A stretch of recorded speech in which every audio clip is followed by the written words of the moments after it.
창세기 42장 18절에서 38절까지입니다. 창세기 42장 18절에서 38절까지입니다. 사흘 만에 요셉이 그들에게 이르되 나는 하나님을 경외하노니 너희는 이같이 하여 생명을 보존하라. 너희가 확실한 자들이면 너희 형제 중 한 사람만 그 옥에 갇히게 하고 너희는 곡식을 가지고 가서 너희 집안에 굶주림을 구하고 너희 막내 아우를 내게로 데리고 오라. 그러면 너희 말이 진실함이 되고 너희가 죽지 아니하리라 하니 그들이 그대로 하니라.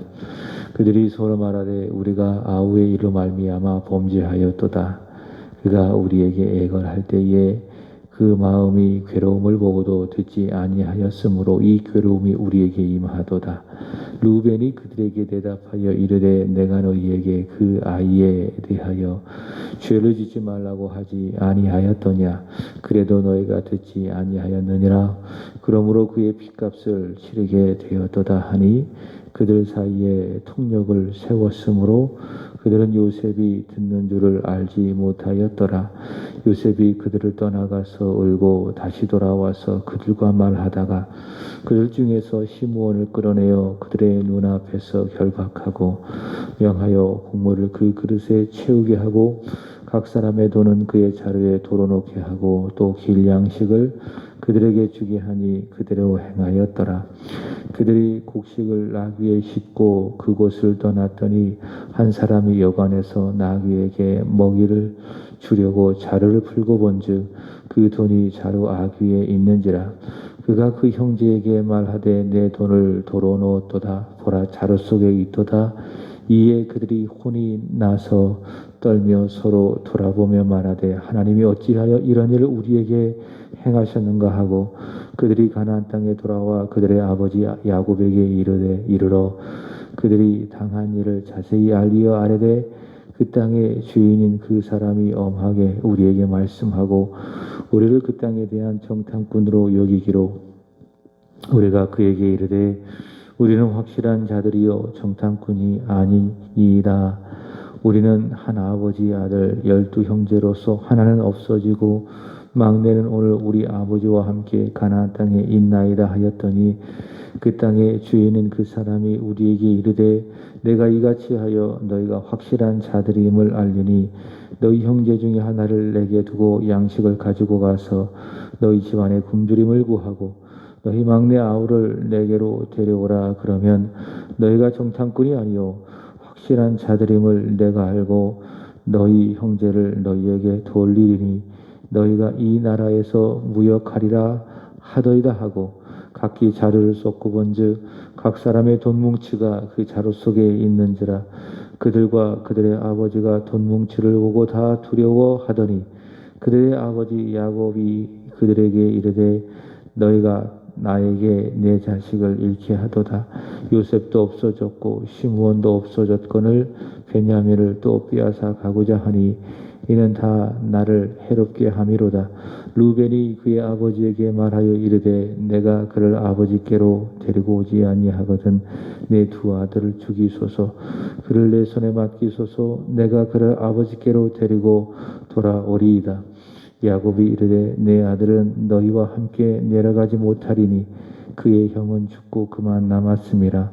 만일 너희가 가는 길에서 재난이 그에게 미치면 너희가 내 흰머리를 슬퍼하며 수월로 내려가게 함이 되리라. 아멘. 하나님은 요셉에게 꿈을 주셨죠. 그것은 요셉의 형들이 요셉에게 절을 하게 되는 것인데 20년이라고 하는 긴 세월을 지나고 나서야 비로소 그 꿈이 현실 속에서 성취가 되는 것이고 요셉은 그 꿈을 생각하게 되는 것입니다. 그리고 하나님께서는 요셉을 팔았던 그 형제들의 죄악을 드러내어 그들로 하여금 하나님의 언약의 사람으로 만들어 가고 있습니다.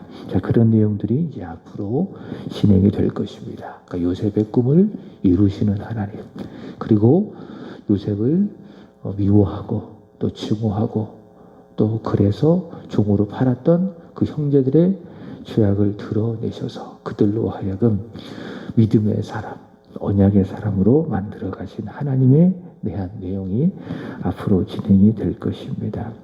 그래서 요셉은 그 하나님의 그 섭리를 정확하게는 이해는 하지는 못하지만 그러나 믿고 있기 때문에 형제들이 자신에게 와서 절을 하고 있음에도 불구하고 자신은 형제들의 이 정체를 알고 있고 또 형제들은 알고 있지 못함에도 불구하고 자신의 정체를 알리지 않고 도리어 그들을 애굽을 엿보러 온 정탐꾼으로 몰고 가고 있는 것입니다.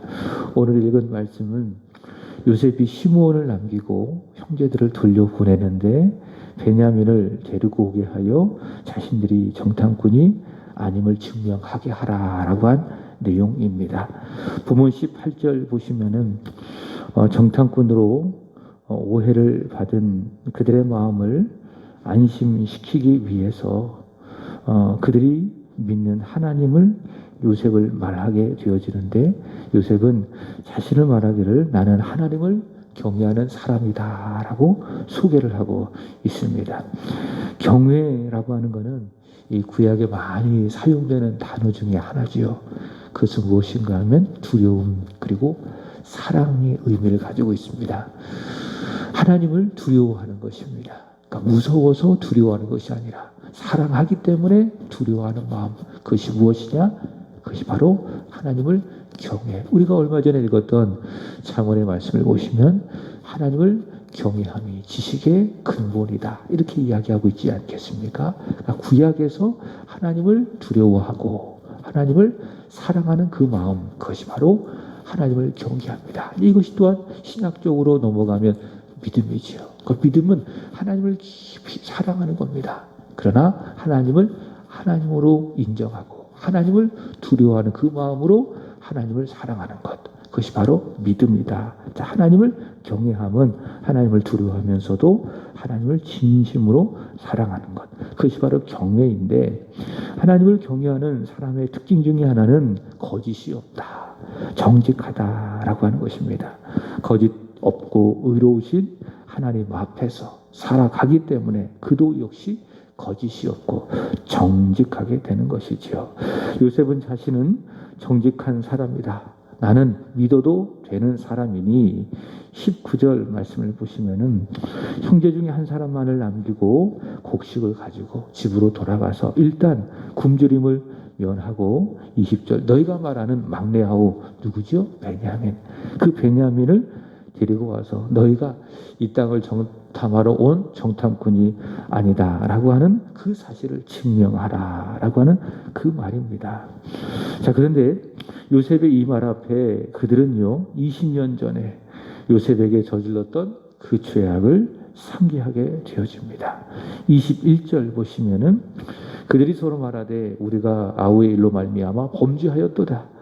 그가 우리에게 애걸할 때에 그 마음이 괴로움을 보고도 듣지 아니하였으므로 이 괴로움이 우리에게 임하였도다. 감옥에 홀로 갇힌 시므온을 바라보면서 과거 결박당한 채 형님들 나를 살려주시오라고 애걸하였던 그 동생 요셉을 생각하면서 그들이 서로 외치는 말이라고 할 수 있겠지요. 우리가 아우의 일로 말미암아 범죄하였도다. 그가 우리에게 애걸할 때에 그의 마음을 괴로움을 보고도 우리가 듣지 아니하였다. 자, 시므온을 보고 그들은 20년 전에 요셉을 생각하게 되는 것입니다. 22절 보시면은 르우벤이 또 덧붙여 이야기를 합니다. 르우벤이 그들에게 대답하여 이르되 내가 너희에게 그 아이에게 대하여 죄를 짓지 말라 하지 아니하였더냐. 그래도 너희가 듣지 아니하였느니라. 그러므로 그의 피값을 치르게 되었도다. 자, 르우벤을 어떻게 이야기했습니까? 르우벤은 요셉을 죽이지 말자, 그를 살려주자, 그렇게 이야기하지 않았겠습니까? 그러니까 르우벤도 생각하게 되는 거예요. 그때 우리가 그 아이를 살려줬다면 이렇게 되지 않았겠느냐. 그 피값을 우리가 지금 하나님 앞에서 치르고 있다라고 하면서 그 형제들을 나무라고 있는 것입니다. 르우벤을 포함한 형제들은 20년 전 그 마음속에 요셉을 미워하고 증오하고 종으로 팔아넘겼던 그 죄악을 마음속에 깊이 간직하고 있었죠. 그러니까 그 일에 대하여 마음에 간직하고 있었지. 그 일에 대하여 하나님 앞에 회개하고 또 돌이켰던 그런 모습은 없었던 것입니다. 자, 근데 이런 일이 있고 나서야 시므온이 자신의 눈앞에서 결박되는 그 모습을 보고 나서야 그들은 자신들의 죄악을 생각하고 우리가 그 핏값을 치르고 있다라고 고백하고 있는 것입니다. 지금 이런 일들을 통하여 그들은 자신의 죄를 고백하고 자백하고 하나님이 그 죄악에 대하여 치르고 있다. 이렇게 말하고 있는 것이죠. 시편 66편 18절 말씀을 보시면 이렇게 이야기합니다. 내가 내 마음에 죄악을 품으면 주께서 듣지 아니하시리라.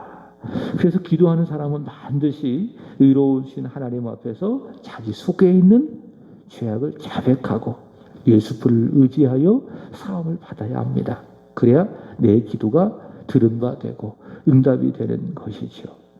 자, 근데 하나님은요, 오늘 이 형제들처럼 내가 살아가고 있는 상황 속에서 또 사건이나 사고 속에서 때로는 내가 듣게 되어지는 하나님의 말씀을 통하여서 내 마음속에 죄악을 생각나게 하신다라고 하는 것입니다. 그것을 알아야 하고 또한 생각나게 하실 때에 우리는 즉시 하나님 앞에 회개하고 용서를 구해야 되는 겁니다. 자, 그래야 내가 내 기도가 응답이 되고 예배가 연락이 되고 자유하고 행복한 신앙생활을 할 수가 있는 것입니다. 요셉은 24절 보시면은 시므온을 끌어냅니다. 그리고 그들 눈앞에서 뭐하죠? 결박합니다. 그리고 25절 보시면은 곡물을 그 그릇에 채우게 하고 큰 그릇을 가지고 왔던 것 같아요. 곡물을 담기 위해서. 그리고 그 곡물을 사기 위해서 가져온 그 자리에 또 돈을 넣어주고 또 길양식이 무엇인가 하면 가다가 오랜 기간 그 길을 가야 되기 때문에 길양식을 그들에게 주어 보냅니다. 자, 그런데 그 형제들은 돈이 그 자루 속에 있는지를 알지를 못했지요. 그러니까 돈을 가지고 왔는데 그 돈이 자루 속에 있다라는 사실을 꿈에도 생각하지 못한 겁니다. 그래서 28절 보시면은 중간에 그들은 그 자루 속에 돈이 있음을 확인하죠. 그래서 그들이 혼이 떠날 정도로 거의 이 마음이 완전히 무너진 것이죠. 안 그래도 시므온이 자신의 눈앞에서 결박이 되어지고 또 가나안에 돌아가서 베냐민을 데리고 와야 되는 이 엄청난 힘겨운 상황에 또 처해져 있는데 또 자루를 열어보니 자신들이 곡물을 사기 위해서 가지고 왔던 그 돈이 그대로 있게 되는 겁니다. 그러니 그들의 혼이 나서 아주 떨면서 또 서로 돌아보며 말하되 뭐라고 이야기합니까? 28절 보시면은 하나님이 어찌하여 이런 일을 우리에게 행하셨는고. 그들은 시므온이 잡힌 것 또 자루 속에 돈이 발견되어진 것 이 일은 절대로 우연이 아니라 하나님이 자신들의 죄악을 찾아내시고 드러내신 일이다라고 고백하고 있습니다. 맞습니다. 이 모든 일들은요 요셉이 생각하고 또 실행한 일이지만은 결국 뭡니까? 인생과 역사를 주관하시는 전능하신 하나님께서 요셉을 미워하고 함부로 말하고 죽이려고 했던 그 형제들의 죄악을 다 드러내시고 알게 하시고 깨닫게 하시고 그래서 하나님 앞에서 회개하여서 서로를 말씀드렸던 것처럼 언약의 사람으로 믿음의 사람으로 만드시고자 하는 하나님의 섭리이다라고 하는 겁니다. 여러분, 하나님은 우리의 죄악을 간과하지 아니하십니다. 아니, 못하세요? 왜냐하면 하나님은 어떤 분이시냐? 공의로우신 하나님이시기 때문에. 우리는 때로는 하나님의 이 공의로우심보다는 하나님의 자비하심, 하나님의 사랑하심을 많이 생각하는 경향이 있는데 균형 있게 생각해야 됩니다. 하나님은 자비로우신 하나님, 은혜로우신 하나님, 노하기를 더디하시는 하나님이시지만 동시에 아주 죄를 싫어하시는, 미워하시는 공의롭고 의로우신 하나님이시다라고 하는 거예요. 그래서 하나님께서는 인생의 죄악을 그대로 넘어가지 아니하십니다. 반드시 그 죄악에 대하여 자그만 죄악이라 할지라도 보시고 공의롭게 처리하시는 하나님. 그러나 사랑의 하나님이시기 때문에 그 죄를 용서하시는 하나님. 하나님께서는 사람의 죄를 이렇게 용서하시고 처리하시기 위해서 어떻게 하셨냐? 사람을 벌하지 아니하시고 의로우신 한 분을 벌하셔서 사람의 죄를 용서하셨어요. 그분이 누구신가? 예수 그리스도예요. 그래서 예수 그리스도는 우리 인생들의 죄악을, 우리의 죄악을 다 자신의 몸으로 짊어지시고 십자가에서 죽으심으로 말미암아 공의로우신 하나님, 자비로우신 하나님의 하나님 되심을 우리에게 드러내셨습니다. 그게 예수 그리스도의 십자가 아니겠습니까? 그 십자가를 바라보면서 야, 하나님은 죄인을 저렇게 사랑하시는구나. 동시에 죄인의 죄악을 저렇게 무섭게 처리하시는구나. 그게 예수 그리스도이고 예수 그리스도의 십자가이십니다. 하나님은 공의롭고 거룩하신 하나님. 그래서 우리가 범죄할 때에 알게 하시고 깨닫게 하시고 그래서 다 자백하여 결국에는 회개하게 하십니다. 이것을 알고 매일매일 우리는 드러낸 내 죄 앞에 가슴을 치고 회개를 하게 되어지면 하나님은 바로 그 사람에게 은혜를 베풀어 주신다라고 하는 거예요. 여러분, 집안마다 깨끗한 집안이 어떤 집안인지 아십니까? 그러니까 매일매일 청소기를 돌리고 청소하는 그런 집안이에요. 그게 깨끗한 집안이에요. 더러워지지 않을 수 없어요. 사람이 살아가다가 보면 더러운 게 생길 수밖에 없어요. 쓰레기가 생길 수밖에 없어요. 저도 이제 목양지에 있다가 보면 하루를 있다가 보면 쓰레기가 막 나와요. 막 휴지도 나오고 막 쓰레기 종이도 나오고 자른 것도 나오고. 그러니까 사람이 살아가면 자연스럽게 쓰레기라는 것이 나올 수밖에 없다. 근데 깨끗한 것은 어떤 거냐? 그걸 계속 치워내는 거예요. 우리도 마찬가지예요. 하루를 살아가다 보면 내가 얼마나 많이 죄를 짓습니까? 마음에 이건 어떤 법적인 선을 넘는 그런 죄가 아니라 하나님 앞에 죄를 말하는 것입니다. 하나님 앞에 살아가는 나의 삶 속에 얼마나 많은 죄가 있습니까? 내 생각도 옳지 못하고 내 마음 속에도 옳지 못하고 내 언어도 내 행동도 하나님 앞에 옳지 못하고 이게 우리는 죄인이라고 하는 그런 증거인데 그 죄를 회개하지 않으면은 우리의 영혼이 더러워질 수밖에 없습니다. 우리가 죄를 용서받았기 때문에 구원에는 영향이 미치진 않아요. 구원은 예수 피로, 예수 십자가로 구원을 받았기 때문에 내가 받은 구원에는 영향은 미치지 않아요. 그러나 내 영혼에 있어서 내가 죄를 회개하지 않는다면 내 영혼은 더러워지는 거예요. 그리고 병드는 거예요. 시들시들해지는 거예요. 뭐 하지 않는다면 내 죄를 회개하지 않는다면 하나님께서는 매일매일 우리가 살아가고 있는 사건과 또 내 삶을 통해서 또 읽어지는 하나님의 말씀을 통해서 내가 죄인임을 알게 하시고 하나님 앞에 내 죄를 드러내시고 그래서 나로 하여금 자백하게 하시고 회개하게 하신다. 그리고 하나님은 그렇게 자백하고 하나님을 경외함으로 회개하는 자에게 은혜를 베풀어 주신다라고 하는 거예요. 시편 51편은요. 다윗이 밧세바를 범한 후 하나님 나단 선지자를 통하여서 이 다윗의 죄악을 드러내셨을 때에 드러내시는 거예요. 하나님께서 다윗을 사랑하시기 때문에 하나님께서 다윗을 품고 하나님의 사람으로 사랑하시기 때문에 다윗이 밧세바를 범했을 때에 내버려 두지 아니하시고 다윗의 죄악을 나단 선지자를 통해서 드러내시는 거예요. 그게 하나님의 왜 그렇습니까? 회개하라고 돌이키라고. 그래서 다윗이 위대한 점이 어디 있습니까? 다윗의 믿음이 어디 있습니까? 그렇게 나단 선지자를 통해서 하나님께서 그의 죄악을 드러내실 때에 즉시 하나님 앞에 회개한 데에 있다. 시편 51편 17절 말씀을 보시면 다윗이 이렇게 고백했습니다. 하나님이 구하시는 제사는 상한 심령이라. 하나님이여 상하고 통회하는 마음을 주께서 멸시하지 아니하시리라. 하나님께서 구하시는 것은 무엇이냐? 상한 심령이래요.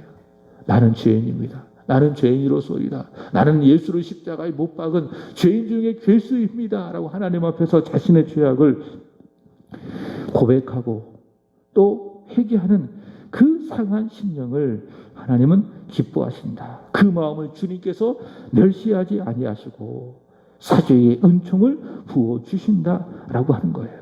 오늘 형제들처럼 또한 방금 말씀드린 다윗처럼 하나님께서 드러내신 그 죄악 앞에 요셉을 20년 전에 미워하고 증오하고 종으로 죽이려고 했고 그것이 안 되자 종으로 팔아넘겼던 그 죄악을 드러내신 하나님 앞에서 회개하는 마음.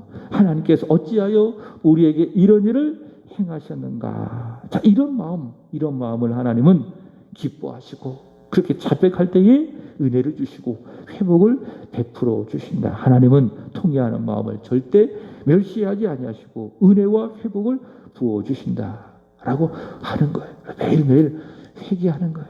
하나님 앞에 살아가면서 회개하고 끊임없는 회개. 이런 회개와 이런 자백을 통해서 우리는 하나님의 은혜를 받고 우리의 영혼이 건강해지고 매일매일 은혜의 삶, 복의 삶을 우리는 살아가게 되는 겁니다. 한국교회 사시강단도 문제가 많은 것이 무엇인가 하면 점점 이 회개에 대한 메시지가 없어졌다. 사람들이 죄에 대한 인식이 점점 얕아지고 둔해지고 회개하지 아니하고 그러니까 영혼이 병드는 거예요. 영혼이 병들고 교회도 점점 약해지는 거예요. 그래서 다시 한번 죄에 대한 강력한 메시지가 선포되어져야 하고 그 드러낸 죄 앞에 오늘 하나님께서 형제들의 죄악을 요셉을 통해서 드러내신 것처럼 그 드러낸 죄악 앞에 나는 죄인입니다.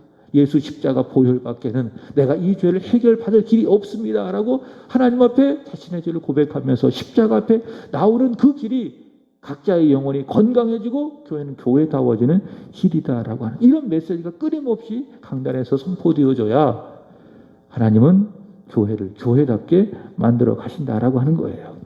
29절부터 38절까지 말씀을 보시면은 드디어 가나안에 도착한 이 야곱의 아들들이 야곱에게 자신들이 겪은 그 소식을 전하는 내용입니다. 이 모든 상황을 자세히 다 듣게 되어진 야곱이 하는 말이 있지요. 36절 보시면은 그들의 아버지 야곱이 그들에게 이르되 너희가 나에게 내 자식들을 잃게 하는도다. 요셉도 없어졌고 시몬도 없어졌거늘 베냐민을 또 빼앗아 가고자 하니 이는 다 나를 해롭게 함이로다. 야곱은 지금 1차적으로는 시몬을 잃어버린 상황입니다. 물론 20년 전에 야곱의 마음속에는 요셉을 잃어버렸다고 생각을 하고 있겠죠. 그러나 지금 20년이 또 지난 지금에는 요셉은 시몬을 잃어버린 상황이에요. 얼마나 그 마음이 힘들었겠어요. 사랑하는 아들 채색 옷을 입혀서 깊이 사랑했던 요셉도 잃어버리고 이제는 시몬까지 잃어버린 상황. 그리고 앞으로 또 베냐민까지 잃어버릴 수 있는 그 상황이 얼마나 이 야곱의 마음이 괴로웠겠어요. 그래서 말하기를 이는 다 나를 해롭게 함이다 라고 이야기합니다. 지금 이 상황을 보면 야곱도 또 그의 아들들도 정말 절망뿐이죠.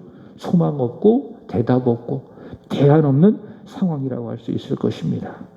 자, 그러나 사람에겐 그렇게 대안이 없고 절망밖에 없어도 그러나 어떻습니까? 하나님은 살아계신 거예요. 그리고 하나님은 그 절망을 통해서 자신의 일을 하게 될 것입니다. 야곱과 아들들은 그 상황에 갇혀 있는 것이죠. 그죠? 시몬은 갇혔다. 베냐민은 가야 된다. 이게 우리가 살 길인데 야곱은 아들을 보내려고 하지 않고 이 절망과 이 고통의 상황에 갇혀 있으면서 하나님의 일하심을 보고 있지 못하는 것입니다. 말씀을 마칩니다. 여러분, 하나님은 살아계십니다. 그리고 역사하십니다. 우리가 그 상황에 갇혀서 절망만을 보지 말아야 돼요. 절망 가운데 하나님은 살아계시니 하나님은 역사하시니 이 절망을 소망으로 바꾸어 가실 것이다 라고 하는 믿음을 갖고 오늘 하루 우리에게 주어진 삶을 살아가게 되기를 주님의 이름으로 축복합니다. 기도하겠습니다.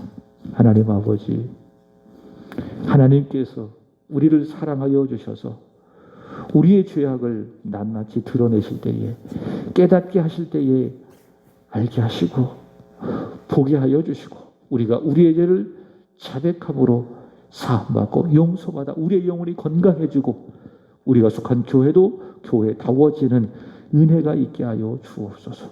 매일매일 순간순간 하나님 앞에 끊임없이 자백하고 회개하는 삶을 살아 하나님이 거룩하시니 우리의 삶도 또한 거룩하여지는 은혜가 있게 하여 주옵소서. 하나님, 야곱의 아들들은 그리고 야곱은 절망 속에 갇혔습니다. 절망이라고 하는 상황 속에 그들의 마음이 빼앗겼고 그들의 생각이 갇혀 있습니다. 그 절망 가운데 일하시는 하나님을 그들은 보지 못하고 있습니다. 하나님, 우리에게 믿음 주셔서 우리가 살아가고 있는 삶의 현장 속에서 보여지는 절망이 있다 할지라도 그 상황에 갇히거나 지배받지 않게 하여 주시고 그 절망을 뛰어넘어 절망 가운데 살아 역사하시는 하나님을 보게 하여 주시고 하나님을 바라봄으로 말미암아 절망 가운데 소망을 바라보며 하나님을 믿고 신뢰하고 기도하며 그 절망을 이겨내는 믿음의 사람 우리 새한의 모든 성도들이 되게 하여 주시옵소서. 하나님, 오늘은 3구역을 위하여 기도드립니다. 손우경, 정순복 집사님, 박정수, 박봉진 씨, 이정혜 권사님, 허진묵, 박수연 권사님, 허찬미, 허찬희, 우리 최석진, 정순영 집사님, 최효진, 최병우 하나님께서 기억하여 주시기를 원합니다. 절망의 상황에 빠져 있다 할지라도 소망을 주시는 하나님을 사랑하고 신뢰하는 믿음의 권속들 되게 하여 주옵소서. 특별히 믿지 아니하는 우리 3구역의 지체들이 있다면 오늘 하나님 찾아가 주셔서 복음을 들려주시고 마음을 감화시켜 주시기를 원하며 예수 믿고 구원받는 하나님의 권속들이 되게 하여 주옵소서. 가정 위에 은혜를 베풀어 주시고 사업과 일터 위에 하나님의 은혜와 평강을 부어 주옵소서. 하나님이 목자가 되어 주셔서 이끄심으로 말미암아 모든 일에 부족함 없이 예비되고 구비되게 하여 주옵소서. 지방에 머물고 있는 자녀들, 해외에 머물고 있는 자녀에게 한량없는 하나님의 은혜를 부어 주시기를 원합니다. 하나님, 상교에게 속한 모든 지체들이 그렇게 되어지게 하여 주옵소서. 이 시간 하나님 앞에 기도한 우리의 마음을 붙잡아 주시기를 간절히 원합니다. 하나님, 우리의 마음을 다하여 주님만을 사랑하게 하여 주시고 하나님, 주의 인자하심에 모든 소망을 걸고 살게 하여 주시고 우리를 향하신 주님의 유효한 보혈만을 믿으며 오직 주의 임재만을 기뻐하며 감사하며 살아가는 믿음의 권속들이 되게 하여 주옵소서. 그리하여 모든 것을 다 잃어버려도 웃게 하시고 절망 중에도 감사하며 살아가는 축복의 사람들이 되게 하여 주옵소서. 하나님, 오늘도 드려지는 하나님 앞에서의 204번째의 전기수의 1000번째 주가 받으시는 향기로운 제물이 되게 하여 주시고 오늘도 걸어가고 살아내야 될 그 삶 속에 살아계신 하나님의 호흡을 느끼며 하나님의 손을 꼭 붙들고 동행하며 매 순간 믿음으로 승리하는 축복의 사람 우리 지수 되게 하여 주옵소서. 오늘 밤 드려지는 수요 예배에도 성령 하나님의 이끄심 기름 부어주심이 있게 하여 주시고 모든 이들 모이기를 피하는 사람들의 어떤 습관과 같이 하지 아니하게 하여 주시고 힘써 모여 하나님을 예배하고 하나님을 섬겨 하나님께 기쁨 되게 하여 주옵소서. 감사하며 예수 그리스도의 이름으로 기도하옵나이다. 아멘. 하늘에 계신 우리 아버지여, 이름이 거룩히 여김을 받으시오며 나라에 임하옵시며 뜻이 하늘에서 이루어지